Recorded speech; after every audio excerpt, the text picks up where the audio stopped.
So people ask me all the time about theories that don't make the cut. Well, here's one for you. When I first wanted to do an episode on Falcon and the Winter Soldier, I was hoping that I could expose Bucky as a secret millionaire. You see, Falcon and the Winter Soldier deals a lot with Sam's financial troubles. I know your family has banked with us for generations, but we cannot approve you. Which, in and of itself, is kinda ridiculous, considering he's a main hired gun for the world's most powerful private military. It's probably a theory for another day, but no one ever talks about Buck, even though he's had decades to grow his wealth while he sat in the ground frozen. I mean, my schools didn't teach me much about money, but they did teach me the power of compound interest, baby! Invest a bit now, and in like a bunch of years, you're gonna be a millionaire. So I was like, I'm gonna calculate how much Bucky Barnes would earn in interest since 1942, and I bet that we're gonna find out that he's like one of the richest characters in the Marvel Universe. So I broke out the old number cruncher. Thanks to the 1942 Pay Readjustment Act, we know how much Bucky would be making throughout his career. As an Army private first class in World War II, his salary would have been about $50 a month. Doesn't sound like a lot, but remember, this is old-timey dollars. Those are always worth a bunch more. He probably got promoted up to corporal right out of training camp and started making $66 a month. By the time he visits Steve Rogers at the beginning of Captain America, he was a sergeant and would be making $78 a month until his last 2 months in service, in which a 5% bonus would kick in, earning him $81.90. That totals just around $2,788 throughout his military career. Let's then say that he was a financially savvy guy and got himself a 3% interest savings account compounded monthly, into which he deposited his whole paycheck. That means that through his military career, Bucky Barnes would have earned roughly $4,940.94. It's not exactly what I was hoping for, and definitely not enough money to warrant getting thrown off a train and losing your arm. But wait for it, after 78 years of compound interest, drum roll please. Wait, that's it? It still only comes out to $51,143.50. After 78 years, Bucky is still not even beating the average income for an American male in 2020 at $52,004. Moral of the story, don't trust Mr. Cole, my 10th grade economics teacher. Compound interest, meh. All in on Dogecoin!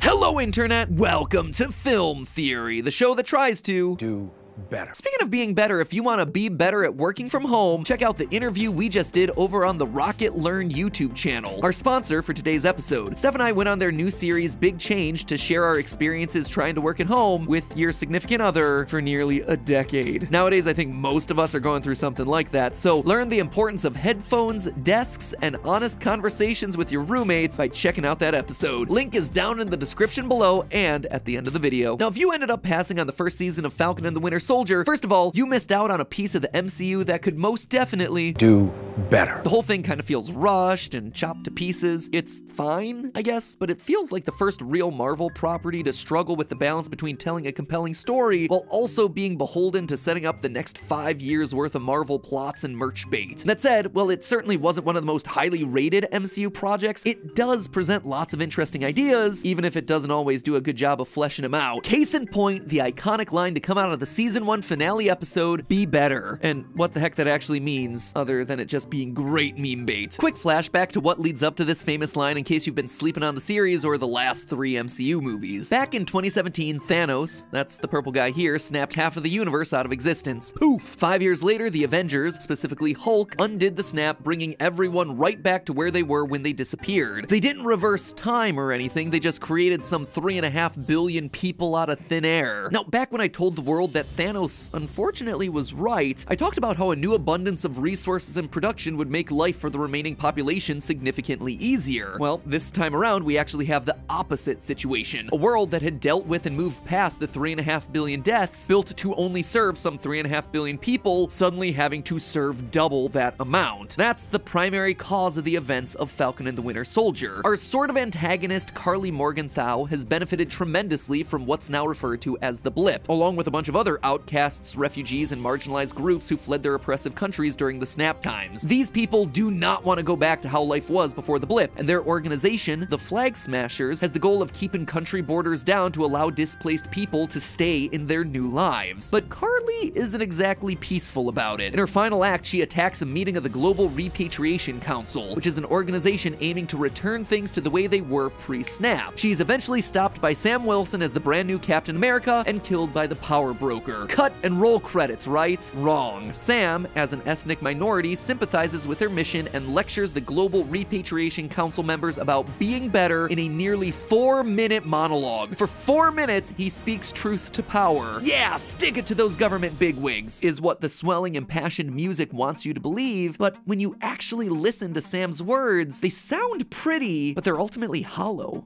Our peacekeeping troops will begin relocating people soon. The terrorists only set us back a bit. You have to stop calling them terrorists. Stop calling them terrorists, he says, about a group of people that bombed buildings and killed people to get their message across. No matter how noble your message is, that's just not okay. But it continues. And the people who reappeared only to find someone else living in their family home, they just end up homeless? Look, I get it, but you have no idea how complicated this situation is. You know what? You're right, and that's a good thing. We finally have a common struggle now. Way to deflect the question there, Sam. Government dude's like, hey, you don't get it, superhero guy. This is a tough problem to solve. And Sam responds with a, well, yeah, but now you know what it's like to feel helpless and hated by people. That is not the point of this conversation, Sam. The senators are talking about how there's no perfect solutions to these humanitarian problems. You're talking about why it's time they get hate for their decisions. You see, all these are two separate conversations that have nothing to do with each other. By the end of the speech, here's his advice. You've got to do better, Senator.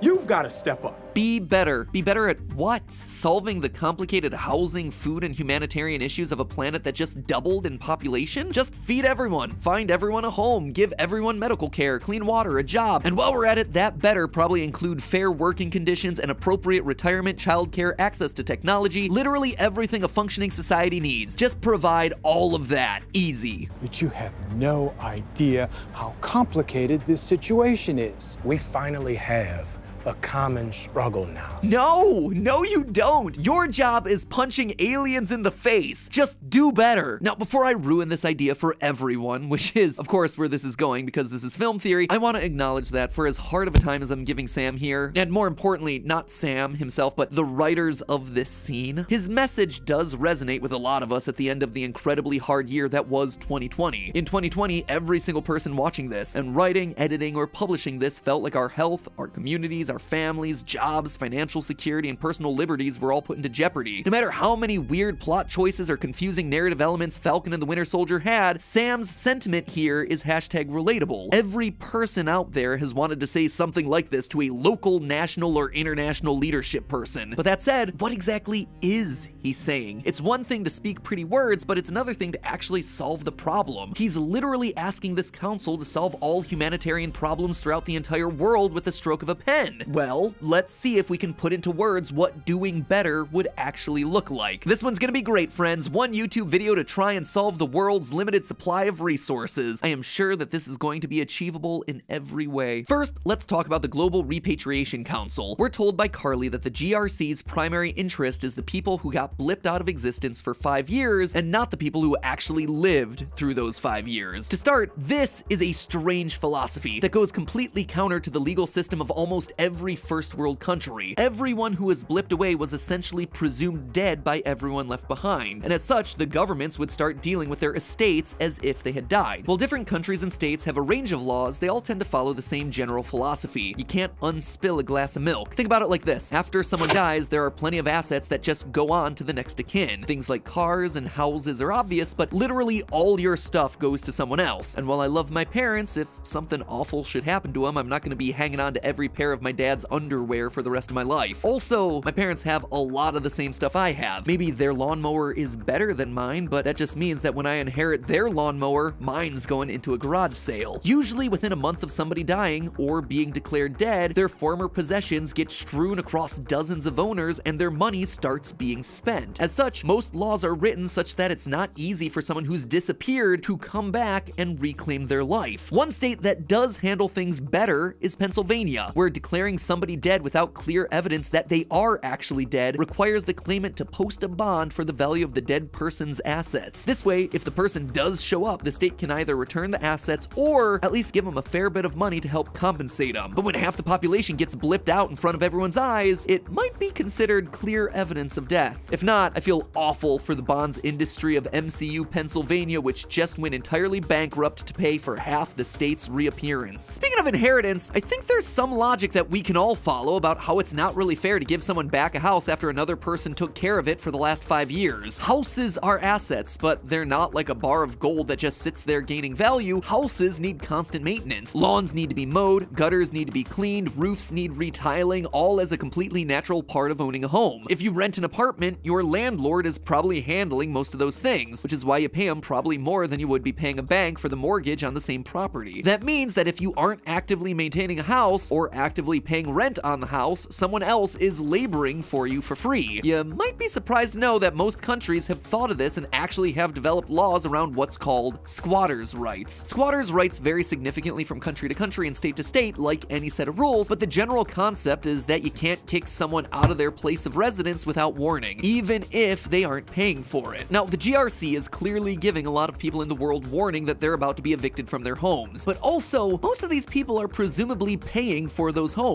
In Spider-Man Far From Home, Aunt May tells us that she appeared suddenly in her old apartment where people were living. When I blipped back to my apartment, the family that was living there was very confused. The wife thought that I was a mistress. It doesn't sound like that family was just squatting there. It sounds like they had legitimately moved in. Even if not, many states have statutes that allow a squatter, someone who's been living there for free, to pay to gain ownership of the home if they can prove that they've maintained or improved the property. Since most of these residents had actually been paying the whole time, the law as it's written would ensure that they had the rights to stay there. So yeah, Sam has a point here. The Global Repatriation Council is doing some really weird business in that they're trying to corral people back to their former countries when legally these people should have the right to live in the properties where they're currently living. That being said, this is totally an unprecedented world event. Clearly, you're gonna have to make some drastic choices. Can't just leave 3.5 billion people homeless. And the fact is that now the demand for everything from food, housing, clothing, medicine, all of it has doubled in every possible way. According to everyone's high school introductory economics course, the increasing demand with the flat line of supply should mean that the prices on everything in the world would be skyrocketing to unbelievable levels. Alternatively, if price controls are in place, there's gonna be shortages of pretty much everything as humanity scoops up what little supply there is. And while all the rest of this is happening, the people who have just reappeared need immediate help. I mean, most are immediately homeless, most are immediately jobless, their families and most importantly their assets are just gone to who knows where. The point is that these returners don't have the ability to pay skyrocketing prices to keep up with demand. So the GRC has this really difficult choice here. If they create some sort of legislation to keep prices from doubling overnight, they might save families from being evicted and starving, but they also might force everyone into an extreme resource shortage faster and worse than it would happen naturally. So tell me, Captain America, which of these options is doing better? Well, what if there was a third option? In a world where we've all been watching our mailboxes and making our memes about the COVID relief checks, what about government relief? Open up that money printer and give people the cash. Most money today is digital, and the federal government could just fulfill banks' money orders by literally printing enough money to replenish the empty accounts of those who are snapped away. This, however, causes yet another big problem: inflation. Even just with 2020, the United States Federal Reserve hasn't exactly been reserved about printing a lot of money to infuse into the parts of the economy that needed it the most over the last 18 months. We're seeing tons of articles about inflation actually happening right here, right now, as we speak, because that's just what happens when the market floods with a lot of new money. For us, inflation might be more temporary, but in a post-blip world, the amount of money that would have to be printed to reimburse 3.5 billion people would cause inflation at a level that is impossible to comprehend. Imagine every country in the world just printing banknotes. They immediately become useless pieces of paper. If you need a primer on inflation, we actually covered it in depth over on Game Theory when we talked about the World of Warcraft economy. Now, when inflation gets out of control, it's called hyperinflation, and you can see modern examples of it in places like Zimbabwe. Zimbabwe's troubles began in the 1990s when dictator Robert Mugabe instituted a racial policy to evict white landowners from their farms and replace them with black farmers instead. However, many of these newly landed farmers had no farming experience and little in the ways of capital to finance things like equipment. So in just a few years, Zimbabwe's food output had dropped nearly 45%. However, Mugabe wanted to continue intervening in wars in his region and thus started printing Zimbabwe dollars to pay for his military. At its peak, Zimbabwe was experiencing a staggering 89.7 sextillion% annual inflation. Any money that you acquired at the beginning of the year was completely worthless by the end of the year. To put that kind of inflation into perspective, with numbers like that, it would make Jeff Bezos, the world's richest man at $186 billion, worth a fraction of a penny in a year. Now, obviously things wouldn't wouldn't be that bad for most countries printing money for the blip citizens, since the most that they would probably do is increase inflation by 100%, but that's still way more inflation than most countries can handle. Right after its founding in 1776, the United States experienced the most inflation in its history, with its currency inflating 29.78%. It is never a good solution, but it is technically a solution. Now, for people like Carly Morgenthau in the show, the people who've survived for the last 5 years, this solution will definitely suck, because any money that she and everyone else around her have earned honestly in the past 5 years of working will instantly be worth half or less than it was before, and items will suddenly cost at least double. People who were disenfranchised or below the poverty line have now spent the last 5 years earning more than they could have ever earned before, because now their labor is more needed than ever in a post-SNAP world. Suddenly though, with all this inflation, they're disenfranchised again, and all the money that they've earned is worth a fraction of what it used to be. On top of all of it, with this massive population flood, labor now becomes incredibly cheap. There are so many people who need jobs, so the competition to actually keep the job that you had during the blip is gonna be completely impossible. So at that point, you have 3.5 billion people who are sort of okay, 3.5 billion people who are pretty mad at the other half, and very, very expensive bread for everyone. So what is Captain America's plan here? Well, he might actually have the answers, even though he doesn't feel like sharing. In The Falcon and the Winter Soldier, we watched Sam deal with a lot of the issues the blip are facing. He can't get a loan because he has 5 years of no income. He's afraid that he'll need to sell his family's boat, and his sister is worried about the rent going up again. Sam doesn't really solve any of those problems, but he does manage to get his mother's boat fixed up by cashing in on goodwill. He rallies his community behind a common goal, and he gets it done. Carly talks about the same thing when she opines for the days when it wasn't every man for themselves. Instead, we got a glimpse of how things could be. No, the reality of the situation isn't be better, Senator Man. It's inspire others to be better. At the end of the day, Carly was wrong to be attacking the GRC, not just because it's an international crime and she was turning her friends into biological weapons, but because the GRC isn't the ones with the power here. They're not going to be able to come up with a solution that's going to be satisfying to everyone. That sort of thing is just impossible. Country borders or no country borders, what needs to be better is people's willingness to work together as individuals to get through times of crisis. The good news is that, unbeknownst to the filming team who shot the show starting back in October of 2019, people are actually capable of that. They're capable of collectively doing things for the greater good, like wearing masks, delivering food, donating money and time and literal oxygen. At least enough of us are good enough at that it can get the entire world through a major global upheaval. Carly was right. The GRC is trying to make things the way they were before the blip, and that's a bad plan. At this point in the MCU, people need to collectively be doing things they had never done before. The GRC is trying to make things the way they were before the blip by just trying to hit the rewind button. But the thing is, there is no rewind button once a major global disaster strikes. There's no putting that cat back in the bag, friends. Listen to us over here in 2021. We would know. But hey, that's just a theory. A film theory. And I know you're pretty sad that this episode's ending. I know you're probably like, wow, I wish I could keep watching that Matthew Patrick guy, see what he's up to, get all buddy-buddy with him. Well, wouldn't you know it, you're in luck. Today's sponsor, Rocket Mortgage, interviewed me and my partner Steph over on the Rocket Learn YouTube channel all about how we run these channels, make this content, and manage to have a life, if you squint at it really hard. When we're not talking about the issues of nationalization, border control, and global crises of the Marvel Universe, we're probably researching another episode, but we do it all from our house and have been for years. On this episode of their series Big Change, we show and talk about the place we actually live, which is not the sort of thing that we typically do. We're not big YouTube house tour kind of people, but in this behind-the-scenes sneak peek, we actually talk about how we make our lives work and what it was like being stuck in the same house as your business partner during 2020. We literally run our business around the world from our basement and do it all in the comfort of stretchy sweatpants that camouflage how bad our pandemic diet really was. If you're interested in how you can run your own YouTube business or work from home better or organize your space to make it happen, give it a watch. So click the link that's down in the description or that's on the screen right now or is in the upper right-hand corner of your TV and show us and them some love. Thank you all so much for watching. I'll see you in the next video and cut.